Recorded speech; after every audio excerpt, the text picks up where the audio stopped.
Family রাখছে মুরগির বাচ্চার মতো। জনাবের পুকুর আহমেদ খান তাকে একটিবার আপনারা ভোট দিয়ে জয়যুক্ত করে সংসদে পাঠান। দেখবেন আপনাদের দীর্ঘদিনের যে পঞ্জীভূত আশা আকাঙ্ক্ষা তা বাস্তবায়ন হবে। আপনাদের কারো কোনো সমস্যা থাকবে না। আপনার একটা না একটা কর্মসংস্থান ব্যবস্থা অবশ্যই হবে। আমাদের ছেলেরা লেখাপড়া করছে, চাকরি হয় না, আমরা সেই চাকরির ব্যবস্থা করব।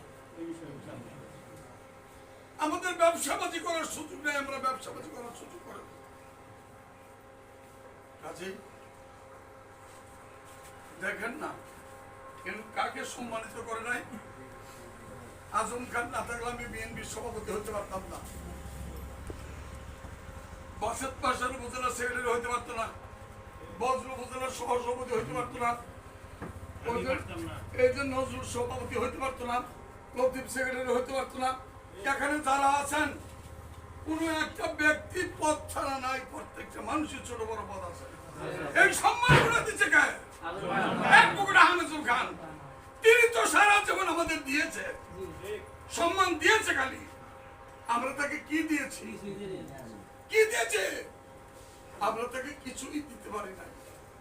ও যে হানিফে সেটাই করছি, আপনারা সভাপতি করছে একটা ওয়ার্ড, কাকে কি করে না পরে সাংগঠনিক সমিতি বানিয়েছে, মজিবরে সভাপতি বানিয়েছে। এইভাবে যুব সংঘ সবাই তো তিনি দিয়েছে দিয়েছে